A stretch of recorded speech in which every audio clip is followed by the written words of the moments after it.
43 yaşında ödündə qatılaşma var, ürəkbulanma verir. Mütləq, əgər daş yoxdursa, qatılaşmadırsa, onu gəlsin təmizləyək.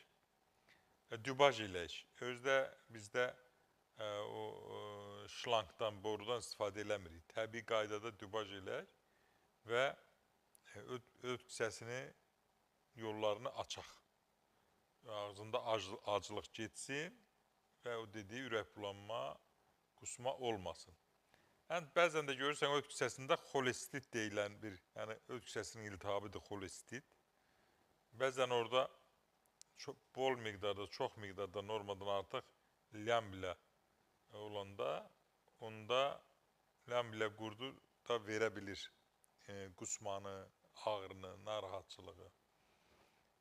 Ancaq dediyim kimi, mütləq diaqnozu aydınlaşdırmalıdır.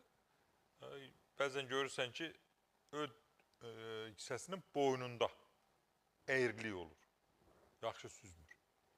Onda da dediyim kimi yenə də yaxşı süzülmədiyi üçün ağızda acılıq ola bilir, ürəkbulanma ola bilir. Əgər kəskin iltihab da varsa, təbii qusma da ola bilir. Bir